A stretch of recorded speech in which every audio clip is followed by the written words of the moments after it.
Hey guys, Aaron Cybertron Zhang here, and today it is finally time to get started with the VGC 2017 season. I'm so excited to bring you my team building guide, which I've spent a fair amount of time working on, and I really hope that you guys find this helpful. Please share it with anyone who may be interested in VGC and VGC 2017 in particular. It's really meant for kind of newer players who have no idea where to start, but hopefully it helps anyone who's interested in getting into VGC. So, for those that don't know, a quick introduction, my name is Aaron Cybertron Zhang, and I've been playing competitive VGC since its first year, back in 2008. Qualified for 7 World Championships, and I've won a bunch of regional and national titles. Also got 3rd at Worlds back in 2013, and I was on the commentary team for US Nationals and Worlds this year. So, I've been playing VGC for a long time, and I started a YouTube channel back in 2014 to really get people into VGC because there wasn't very much content online, back in the days. So, it's been a really fun ride so far, and I think 2017 will be the biggest year of VGC yet, so I'm really excited to be starting my coverage of it. Please subscribe to this channel if you aren't already, and please share support by leaving a like in the video. I'd really appreciate it, and it really does help. So, without further ado, let's get into it. This will be a team building guide for the VGC 2017 format. Of course, things change as the season progresses and as the metagame develops, but this is going to basically provide you a generic outline on how you should approach building teams in this format. So first of all, a quick summary of VGC 2017 rules. They are double battles set at level 50, and in previous years of VGC, you could have a level 1 Pokemon, it would be under-leveled. This year, everything will be leveled up to 50. If anything is above 50, it will be brought down to 50. So that's basically it. You want to train your Pokemon to level 50. If it is above, then it will be brought down.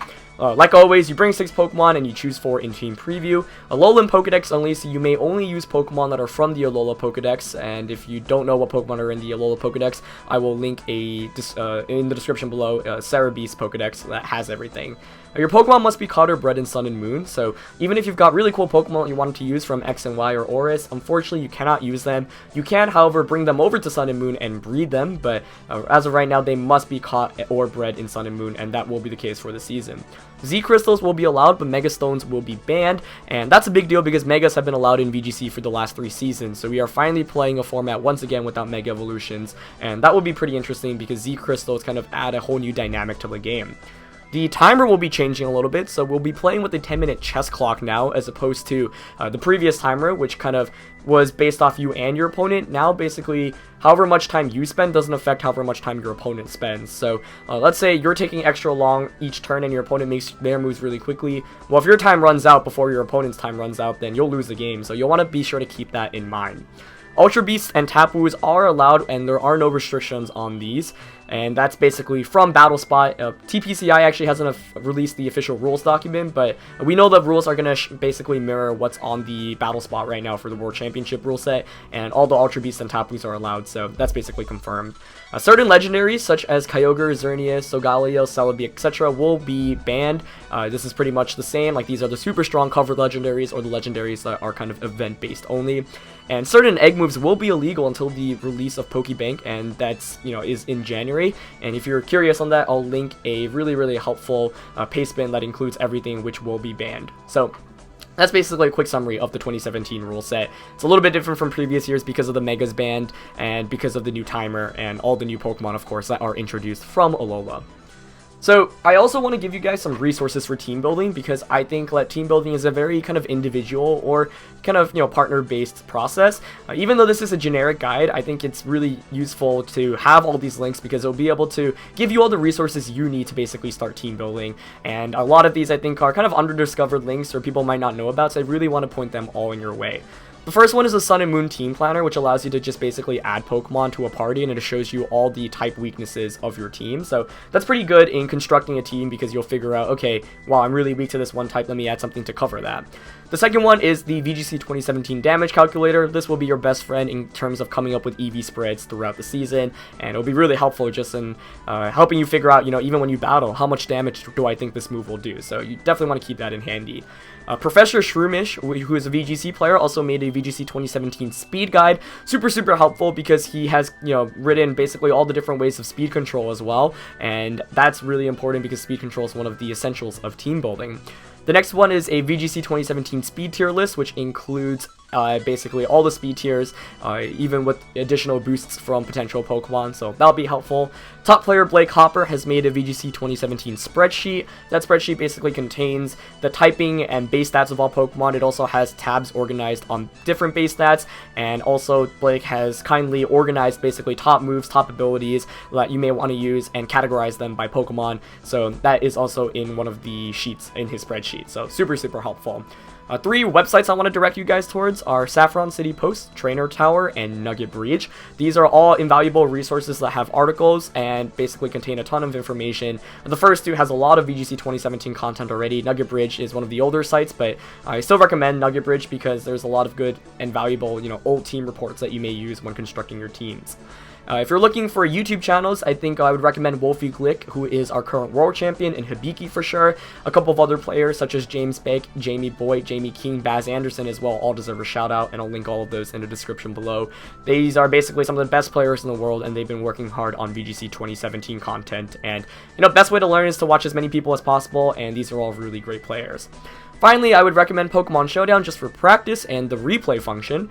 So one cool thing about Pokemon Showdown is you can actually look at the top players on the individual ladder, and there is a replay function where you can basically search any player and look up any saved replays. So that'll allow you to basically spectate what the top players on the ladder are using, and I think it's definitely a really helpful function. Finally, Pokemon Global Link statistics. So because it's so early on into Sun and Moon, there aren't actually any statistics up on Pokemon Global Link yet, but after, a couple of weeks or so, there should be statistics on the top Pokemon, what each Pokemon you may be interested in is using, like the top 10 moves, top 10 items, top 10 natures, etc. So that's going to be really helpful. It's not relevant right now, but it will be very shortly, and that was one of my favorite tools. So all of these are linked in the description below, and I know I spent a while talking about them, but these resources will really guide you in terms of building a team. I think if you have all of these resources, then it'll be a really great start. So I recommend bookmarking most of them. On me, for my, personally, I have a folder on my computer that contains all these links so I can easily navigate through them. So these are all in the description below. Please check them out, and I think they will be invaluable for building your team. So let's get into a little bit more about the metagame specifically.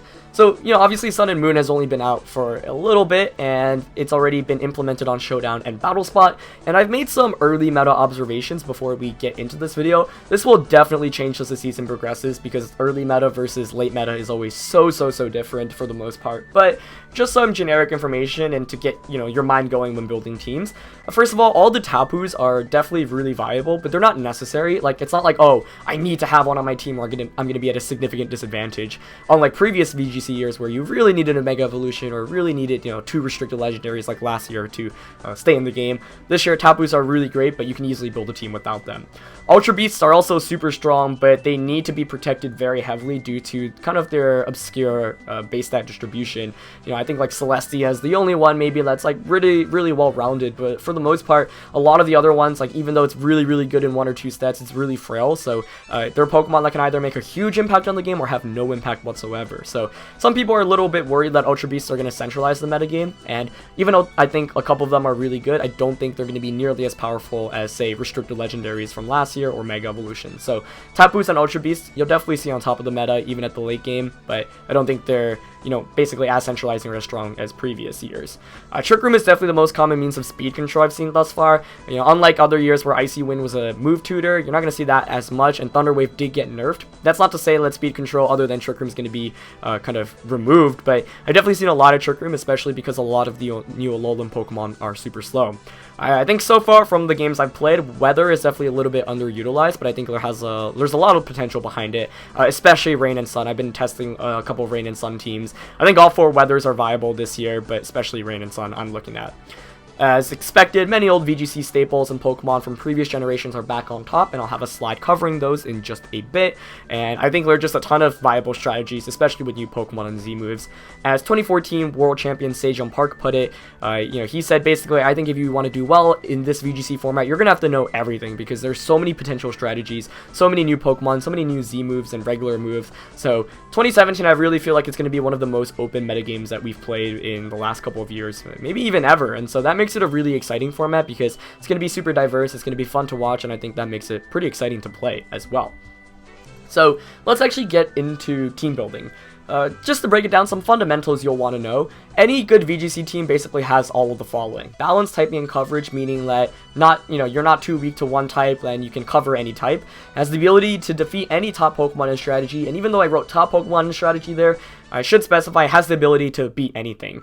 Basically, you want to be able to run into any Pokemon or strategy and have a concrete game plan against it.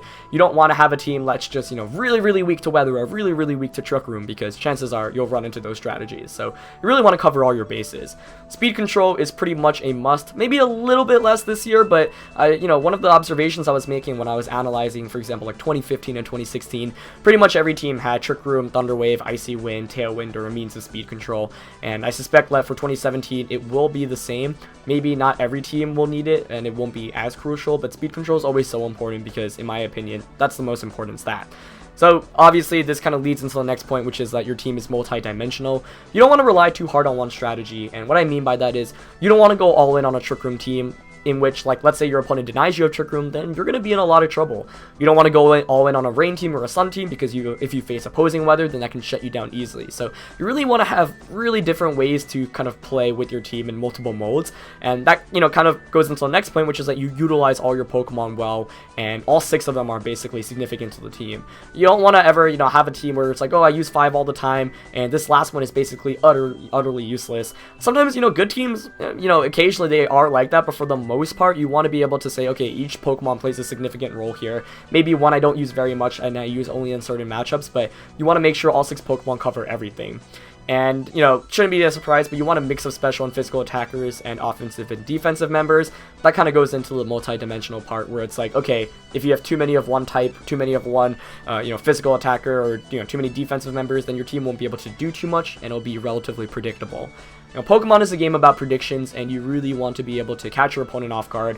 Even if you're not catching your opponent off guard, come in with a very solid game plan so that it's difficult for them to get things going. So basically, this is kind of a list of fundamentals, and I wanted to include this because I think, from year to year from VGC, teams differ and strategies differ, but you'll always see these fundamentals kind of lie within each top team. So that's pretty much it for this part. So let's actually get into it, and if you've watched my old VGC 2015 team building video, which was kind of similar and this was based off it, then you'll realize that the steps are pretty much the same. I've just adjusted it for the 2017 format. So the way I approach team building is it's kind of like a multi-step process. Typically, I'll start with something that I really, really like, and then I'll kind of move from there, building off each Pokemon or each kind of core that I build or have added. So, in general, I always like to just choose a Pokemon and or strategy to build around. If you're a little bit stuck on, what to start with, I think Weathers, Terrains, Z-moves, and Speed Control are all really sound strategies. And if you're looking for Pokemon to build around, I like, the Tapus and Ultra Beasts are definitely really obvious Pokemon to start with, but other Pokemon, such as Pokemon with really high base stats, just really high attack, really high special attack, those are also great Pokemon to start with. And if you're still confused about that, I'll go into, some specific examples later. So, I really like to start with a strategy and just kind of go off there. It may end up that your team doesn't rely on this strategy, but for me, let's say there's a Pokemon I really want to try out, I like to just start with that and go from there. And typically, I like to start with multiple Pokemon all at once that synergize with each other. So, for an example here, let's say I want to build a Trick Room team. So, with the Trick Room team, obviously, you're going to first need a Trick Room user. That's the most obvious component. So, I'm going to pick Oranguru for this example because it's one of the best Trick Room users, and I want to take advantage of Instruct, which is one of the newer moves that allows you to really basically spam under Trick Room. So once you have a Trick Room user, you're obviously going to want Pokemon like an attack under Trick Room. So the first thing I look at are who are the really slow Pokemon in the format and have really good attack or special attack stats. And the two that I picked for this example are Torkoal and Drampa. Torkoal is really good because it's, offensively amazing with the Sun ability now that it has a Drought. And it also gets access to the Eruption, which has been one of the best moves in VGC. So that combination is deadly, not to mention it synergizes perfectly with Instruct. The other Trick Room sweeper that I've picked is Drampa, and that's because it has really good coverage and it has a great ability as well. So, this is basically my core: Oranguru, Torkoal, Drampa. Now, once you have a core, obviously there are going to be a lot of weaknesses, and you kind of want to figure out what those weaknesses are as you go along. So, use the team builder that I basically linked earlier because it will help you assess your type weaknesses as you begin building.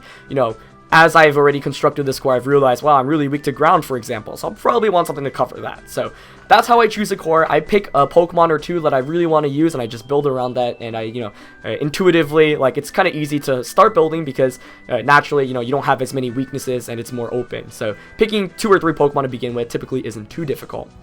So, let's say you want to build some cores. Here are some examples of cores that you can try out if you're curious and you don't, know where to start. So for Chirkroom, Porygon 2, Alola, Marowak, Celestia. For Sun, Torkoal, Lilligant, and Oranguru. So, kind of like we've already seen the Oranguru and the Torkoal. Good stuff is kind of a term that we saw in earlier VGC years where it's like, okay, it's just some of the strongest Pokemon. Garchomp, Tapu Lele, and Gyarados. And if you want to take advantage of electric terrain, I like Xurkitree, Tapu Koko, and Marowak Alolan form. So, these are cores, obviously, that I just kind of came up with, and we've seen a fair amount maybe on the ladders already, and it's just a good starting point because these are all really strong Pokemon and pretty easy to build around, and, like, it's a really good foundation. So, for example, with the Chirkroom example, you have Porygon 2, which is also one of the best Chirkroom users, Alola and Marowak, which I think will be one of the top Pokemon this year, and Celestia, which is just super bulky and can dish out heavy damage while also just being a really annoying wall. So, here's some cores. Obviously, there's so many things you can try it with, and I want to stress that with VGC 2017, I really feel like everything is viable. You just need to figure out a proper strategy around it, and that's been the case in VGC for, forever, but I feel like more this year than ever because there isn't anything that's grossly overpowered. So, there are some cores you can try out with. Feel free to play around with them or adjust them if you want to. So moving on, once you've picked a core, it's basically all about proper support. What I like to do is I like to think about what easily beats my core, and then I focus on the weaknesses. Like I mentioned, a great VGC team will be multi-dimensional, making use of all 6 Pokemon, and it won't be too weak to any particular thing. Some common weaknesses that your team might have are, for example, poor type synergy. Maybe all of my Pokemon kind of hit the same types and I have a way to hit, certain types for super effective damage. A reliance on one Pokemon or strategy too much. Maybe all my Pokemon are too slow and I rely too much on Trick Room. Or not enough variance on speed, which is kind of like the previous point. For example, oh, my entire team is too slow or my entire team is too fast, and as a result, I don't have a good, way to deal with counter kind of speed control. So that can be a big issue. So with my current example, I think that my current core is really slow and it's way too reliant on Trick Room. Everything is basically super slow, and we've also seen that it has a ground weakness.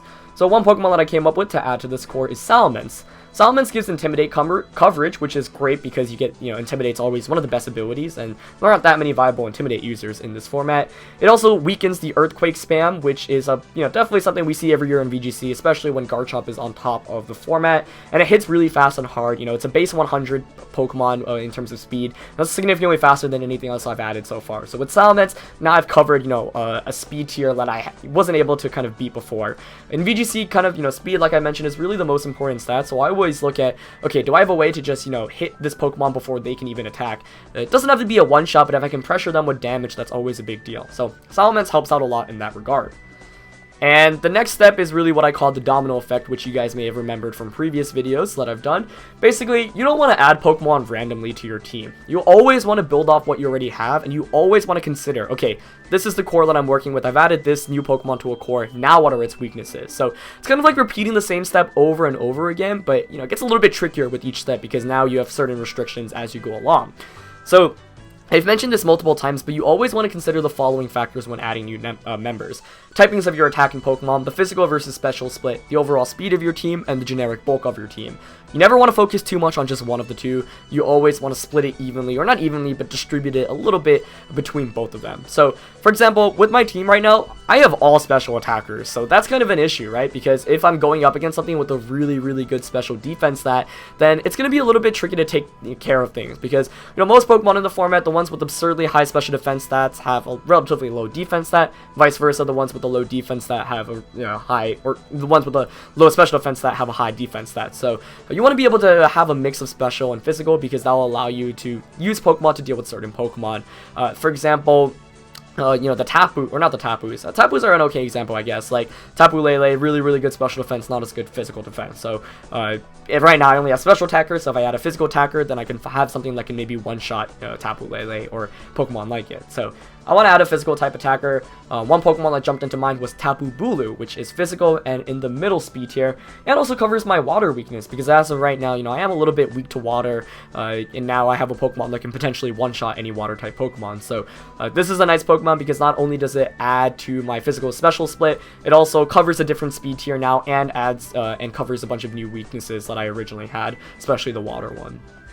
And so, you know, basically kind of feels like I'm repeating myself, but the next step is really the same, right? You keep on adding Pokemon, you keep on looking to cover your bases. So at this point, you know, I've added so many Pokemon. I have 5 Pokemon up until this point, but I want to look at my overall team and polish it up. And what I'm thinking when I'm building a VGC team is, are there multiple options? I never want to just lead with the same lead and go with the same 4 Pokemon. I want to have ways where, for example, if I'm playing a best of 3, which all high-level VGC is, I'll have multiple ways to lead, multiple ways to play my team, and multiple ways to go up against my opponent. Because if you have a very one-dimensional strategy, then it's very easy for your opponent to predict you once they've seen your sets. So you want to always have some elements of surprise up your sleeve, and that's really helpful if all 6 of your Pokemon are usable and you have multiple lead matchups. And I also want to, you know, cover all potential strategies and have a way to approach them. You know, VGC 2016, I think, taught people this pretty well, where it's like, okay, you can flowchart matchups, you know, in a pretty particular way. For 2017, it's not as easy. It's not like, oh, they're running Big 6, let me lead X, Y, and then have Z in the back. But you still want to be able to say, okay, if they have Trick Room, then I'll go with my Taunt user. If they have Rain, then I'll go with a way to disrupt the Rain. If they lead with Super Aggro Offense, then I'll have my defensive members as a lead. Basically, you want to have an option for everything. You want to be able to kind of adjust on the spot. So with this example, you know, my team still feels a little bit slow outside of Salamence, and I feel like it's still kind of one-dimensional, kind of relying on Trick Room. So one way I can address that is looking at potential Pokemon that can take advantage of the sun, because of course I've got a Torkoal on my team. So Lilligant actually synergizes really nicely with Torkoal, and it has After You, which means like, even though Torkoal is one of the slowest Pokemon in the metagame, it can soon, you know, it can basically become one of the fastest Pokemon, because After You with the sun means that Torkoal will attack right after Lilligant. So if I add Lilligant to my team, now that I have 2 modes, you know, I have a fast sun mode and a slow Trick Room mode, I can either lead Lilligant Torkoal, or I could lead with my Oranguru and try to set up Trick Room and sweep from there. So that will really keep my opponent guessing on what strategy I will do, because now it's not like, oh, he's definitely going to go with Trick Room, or oh, he's definitely going to go with Sun. It makes my opponent realize, you know, he has to pick one of the 2, but I don't know which one of the 2 he's going to pick, and that makes the game just so much harder for your opponent from the start. So you'll see how having different team modes is just so big for giving your opponent trouble when it comes to team building. So, you know, obviously it's likely you'll probably swap members or attacks around after choosing your 6, and that's perfectly okay. You know, team building is never a full process, and you never really complete it either. You know, it's always an ongoing process, and you always move from step to step. So the final step really is testing your team. So it's really easy to come up with a team and be like, oh, this is so strong. Oh, these 6 Pokemon work so well with each other. But, you know, as great as theory modding is, it's never actually the best until you actually play your games to figure out your strengths and weaknesses. Showdown and Battlespar are both really great resources. I like Showdown because it allows you to test a ton of games really quickly and allows you to build a team before getting it in game, but there are a couple of bugs on Showdown right now, and as a result, you know, obviously it's not going to mirror the exact VGC 2017 format because some things are just broken or bugged, but for the most part it's a great place and it's going to be fixed, I'm sure, so that's why I like Showdown. I think Battlespot typically is more representative of the in real life metagame, but Showdown allows you to play a large amount of games really quickly. So what I do when I test my teams after I've built it for the first, you know, when I've originally built it, is I basically keep track of everything I've struggled against in each battle, and I like to have a Word document or a notepad to keep track of all of this. So for example, right from the start when I go into team preview, I'll think to myself, wow, this team preview is super easy for me. You know, because I have such strong Pokemon, I've got a core that works well against anything. Or maybe I'll struggle against something. I'll realize that, hey, these 2 Pokemon, for example, let's say, you know, Gengar just gives my whole team a lot of trouble. That's kind of bad, you know. I don't want Pokemon to give my entire team trouble, because that means my opponent can just lead with it easily and I don't have any option against it. So that's something I'll always keep on my mind, and I'll basically be writing it down. I'll be like, okay, I struggle a lot against this Pokemon, maybe look into adjusting it if that's a big deal. I also kind of consider, are any of my Pokemon dead weight and can they be replaced? Because chances are when you just throw 6 Pokemon together, you know, a lot of the times 1, 2, 3, maybe even 4 of them, you're just not using at all. 4 maybe is over an exaggeration, but I find myself that when I build my team and when I just throw together a team pretty quickly, there's always 1 or 2 Pokemon where it's like, okay, there's definitely something that can fit this role better because it's not doing what I needed to do. So I always look into that because, like I said, a good VGC team will take advantage of all the Pokemon. I also ask myself, am I struggling with any specific Pokemon or matchup? This goes into the team preview as well, but maybe you realize, wow, the late game against this certain Pokemon is really difficult, and I realized that I have nothing against it. So you always want to be keeping things in your mind. Basically, VGC is a game of information management and predictions, and it becomes easier if you can kind of pivot yourself into a position where you don't have to make really crazy predictions, or you're not playing from behind right from the start. And I think that's a mark of a good team. If we look at some of the best teams in VGC history, for example, Ray Rizzo's 2011 team, which was amazing because it really took a kind of really offensive metagame and turned it much bulkier, and it had multiple ways to play. I think Sejong Park's 2014 World Championship winning team was incredible because you could lock your opponent in with your his Got the Tell, and you could just sweep with Gyarados, and with Pachirisu you could have redirection. So it wasn't a one-dimensional team, but there was like a specific strategy that, if executed correctly, could work almost all the time. And then, for example, Wolfie Glick's 2016 World Championship winning team, incredible for the 2016 format because you could exert so much pressure always from the start. You had multiple means of speed control, and it shut down one of the best Pokemon in the format, Groudon, easily because of Kyogre and Rayquaza. So the best teams, if you even just looking at not even like the teams that win worlds, but just the teams that do really well, they allowed the best players to give themselves multiple options, and it makes it a little bit easier on them because when you have an amazing player pivoting a team that has multiple ways to play, it's so much harder to beat than a one-dimensional team. So when you're testing your team and you're thinking about all this, you want to adjust by switching Pokemon or teching moves in for specific matchups. Maybe sometimes a Pokemon's useless, just get rid of it, try out something new. Or maybe this one Pokemon's giving you a lot of trouble. Often the way you could approach that is just adding a move that counters that Pokemon specifically. And it's like, okay, a lot of times, for example, offensive Pokemon, you'll have, 2 really good attacks and protect, and then the 4th one is really up to you. So sometimes teching that 4th move in can be really helpful against specific matchups. So, you might be confused about all of this because I've given you all this generic team building information and whatever, but, I haven't really mentioned too many Pokemon that you can start with. Maybe you're just looking for a good starting point for VGC 2017. Maybe you have no idea what Pokemon are good and you just want a couple of Pokemon to throw together. So, what I've done here is I made 2 slides that cover basically some of the top Pokemon. I really, really want to stress that I feel like everything in VGC 2017 is viable, and when I mean everything, I really mean everything. So, I don't want you to think, oh, I only need to use these Pokemon, or I must use these Pokemon to do well in the format. Maybe there's a Pokemon you want to build around that's not on these lists. Trust me, there are probably a ton of those Pokemon, but that's not the point of these lists. The point of, the charts that I've made is to give you a good starting point to help you figure out what are the top Pokemon that we've seen currently. These are the Pokemon that, you'll probably encounter a lot, at least in the early metagame. You might want to consider using them on your team. Maybe you'll want to consider beating them as well. But I've covered 4 of the Ultra Beasts: Celestia, Xurkitree, Kartana, and I don't even know how to pronounce that. Nihilego. I've also got the Tapus. All 4 Tapus, like I mentioned, I think are very viable. The Alolan forms are really good, and I think a couple of the top ones are definitely Marowak, Raichu, Muk, and Ninetales. I think something, for example, like Persian, something like Executor are both really good as well, but I've definitely seen these 4 the most thus far. And then I think Weather is really viable. Pelipper and Torkoal I've got on top of my list, but Gigalith is a huge offensive monster if played correctly. Fits into Trick Room greatly as well. And Politoed, an old classic from previous VGC years. A little bit worse, I think, this year because there aren't as many kind of viable rain sweepers, but still pretty good as a bulky water type. You can also Choice Scarf it and Hydro Pump. And so for some older Pokemon and some Gen 7 Pokemon that aren't, don't have a special form or aren't a Tapu or an Ultra Beast, these are basically 10 from both of those categories. So for older Pokemon, most of these are Pokemon that have been historically very good. I mean, Garchomp, Metagross dominated the older VGC years. Gyarados was very good. Krookodile we saw a lot in 2011. Arcanine, great Intimidate, and I think it's going to be maybe even more relevant this year than pretty much any other year. Clefairy for Redirection, Salamence for more Intimidate support, and a Fast Dragon. Milotic because there are a fair amount of Intimidators in the format, and you can easily take advantage of that with a competitive boost. Gengar because it covers all the Tapus, and Porygon 2 is a great Trick Room user.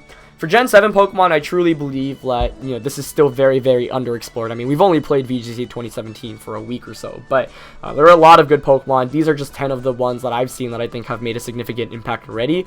But once again, I truly think there's so many of them that are viable. But if you want a good starting point, Rangaroo, great for Trick Room. Mudsdale, great for bulky ground user. Drampa, Mimikyu, Kommo-o, Incineroar, Salazzle, Lycanroc, Savali, and Gallspod. I will be doing individual analyses guides for all of these, so sorry that I just kind of glazed over a lot of the Pokemon, but I just wanted to give you a list, and so you can envision, okay, it's a fair amount, a decent chance that I'll run into a fair amount of these Pokemon when I battle, and, they fit onto a team a little bit easier than most other Pokemon.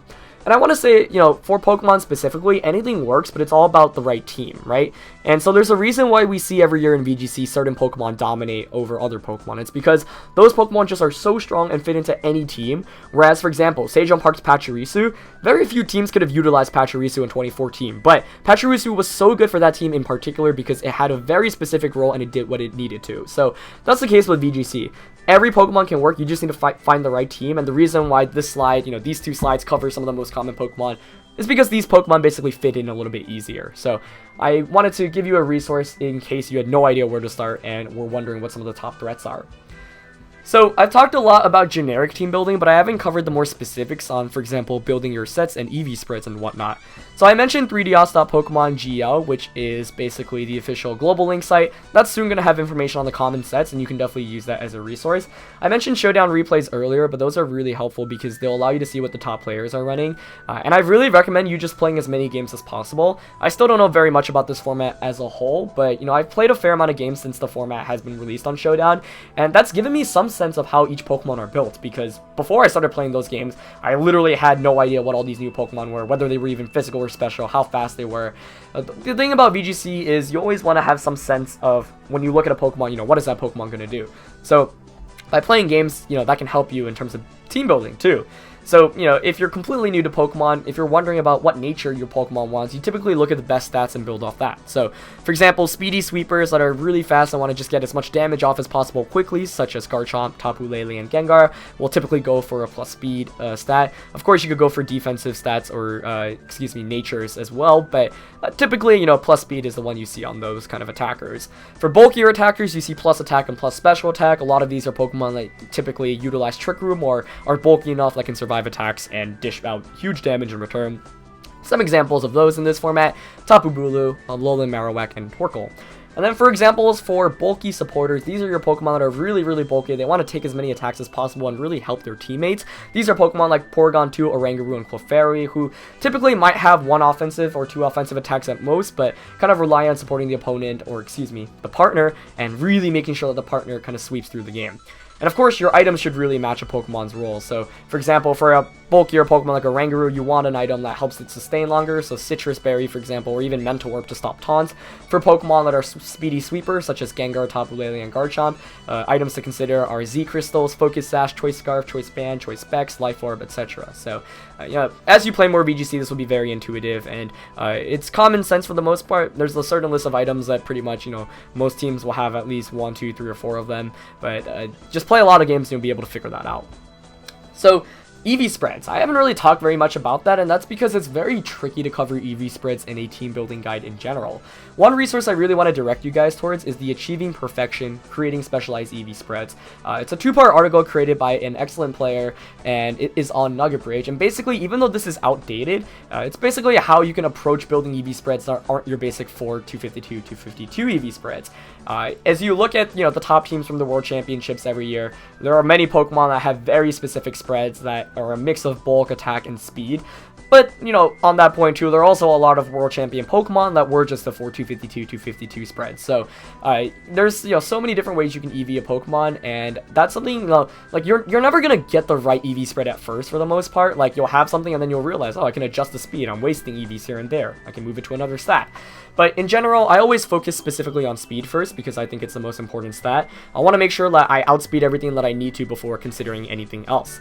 Moving on from there, typically you have some Pokemon that like a defense, offense, and speed kind of mix, and then you have others that like to invest fully in bulk or fully in offense. And earlier we saw some examples. For example, Garchomp and Gengar, typically they like full offense. For bulk, typically you have like Oranguru, Porygon, Clefairy that doesn't, really utilize offensive attacks very much. And then the Pokemon with the mix are those like mid-tier ones where it's like Tapu Bulu could go with some bulk, could go with some offense, and could go with some speed as well. So really dependent on the Pokemon. A lot of it you can kind of figure out based off its speed stat. So if you want more information on specific EV spreads, I will have a guide coming out for individual Pokemon very soon, or separate guides. So stay tuned for that, and definitely let me know what guides you want to see and what Pokemon you want to prioritize as well. As always, EV spreads are catered to specific teams, so if you just take another person's EV spread, it's not necessarily going to work out too well for you. Of course it could, but sometimes spreads really are based off the team that it's on. But really, don't have any shame in starting with 4 252 spreads, or even going with it. I think some players like to get too caught up in making good EV spreads, but then, they have all these complicated EV spreads, and they have no idea what it even does. And if we look at, for example, the 2015 World Champion, Shoma Honami, he literally had a Thundurus that was 252 and 252. And that was actually kind of different from most Thunduruses that were bulky, because those were like, oh, let me invest in HP, defense, special attack, special defense, and speed. Shoma was like, nah, I'm just going to go max HP, and I forgot which of the defenses he invested in. But, that's the case, right? Like, even the world champions sometimes go with these spreads. So you really just got to try it out and kind of go from there. Like, play games and be like, okay, I don't need this much speed, let me move it out. Or, okay, I don't need this much offense, maybe I should consider investing in bulk. And, of course, once you focus on speed, I think the second benchmark most people look at is, how much do I need to EV this Pokemon to survive the strongest attacks in the game? So, back in the older days, it was like Dragon Gem, Draco Meteor. Nowadays, I suspect it will be like a Z move from Tapu Lele, maybe the water type attack from Water Z move from Gyarados, just to give you some examples. Xurkitree's attacks, Kartana's attacks, basically the Pokemon with the strongest stats. So you want to look at the highest attack and base special attack Pokemon and then calculate their attacks and EV off that.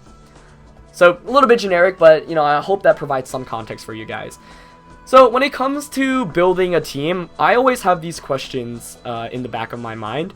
And these questions I've already alluded to previously, but basically it's 4 categories: speed control, bulk versus offense, synergy, and team typing, and no major weaknesses. Some things I want to point out in particular, you can read through this list yourself, it's already covered most of the things that I've talked about before, but you really want to look at, am I really weak to one move or type? A lot of teams are super weak to Earthquake spam, for example, Discharge spam, Eruption spam, so you want to really have coverage for that. Of course, a move like Wide Guard could help against that, but, a lot of teams sometimes, they just fall too easily to these attacks, and it makes it very easy for your opponent to just click the same button over and over again, and, that just makes things a lot harder for you. So keep your eye open for that. And then another thing I also want to address is, can you win against every strategy that's brought out against you? And the difficult thing about this is there's so many new strategies that you probably don't even know about, that I don't know about, but that's where you're just gonna have to play out the games and read up information on everything. For example, there are a lot of new Z moves that are introduced, a lot of ones that aren't even attacking based, they're stat increasing or defensive oriented. For example, Z Destiny Bond, which is like a follow me, but also has the same effect as Destiny Bond. Z Conversion from Porygon, for example. Like, there's so many different options. You really want to be able to have an option for everything. You don't want basically you never want a Pokemon to just get a boost or sweep through you, or get a Trick Room up and sweep through you. Like, you always want to have answers against everything, so that's something to keep in mind as well. Don't be too weak to any particular Pokemon or strategy.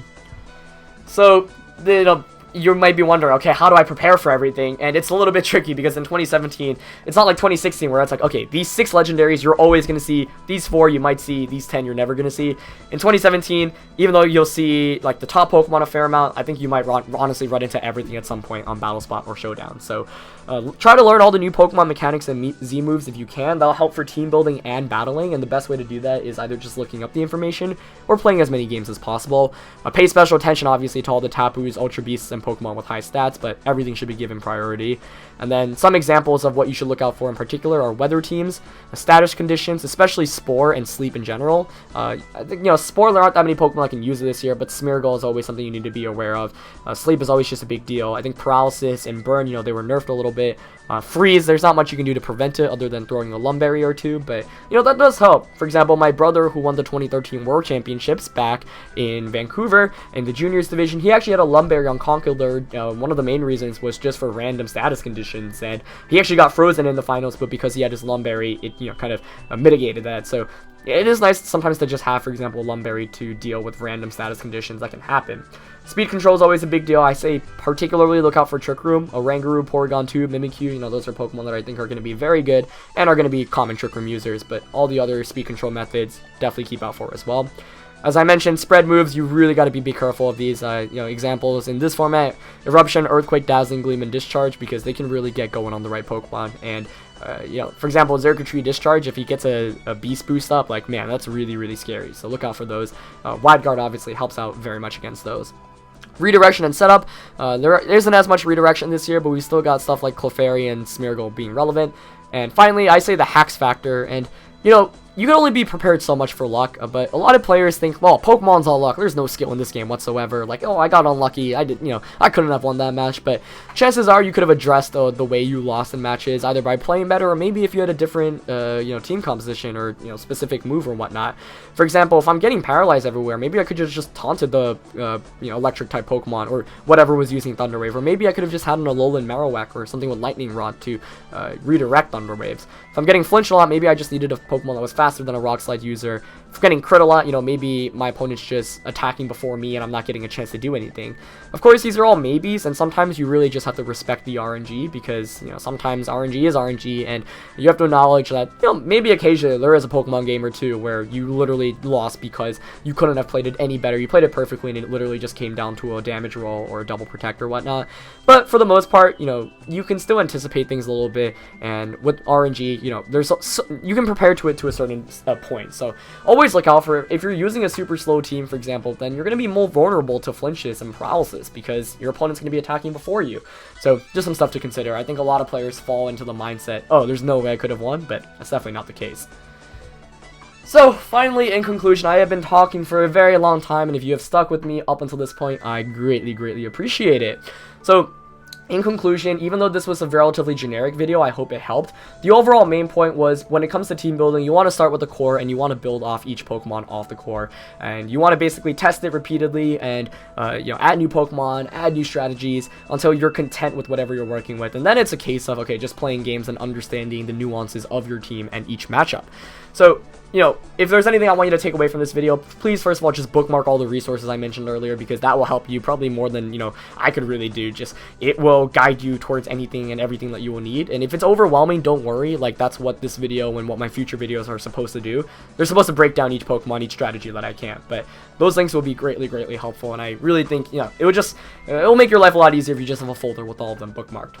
Second of all, the top Pokemon from the metagame will change. Early metagame and late metagame are always so different, as I mentioned. For example, if you look at any format, what's really good in the beginning and what's really good at the end, typically, there's some overlap in terms of the top Pokemon, but there are a lot of Pokemon that are really bad at first and then end up being amazing, or really good at first and end up becoming kind of, gone. But the fundamentals for team building never change, which is why, it's nice to get this video out as quickly as possible, because that will, it's pretty much going to stay the same.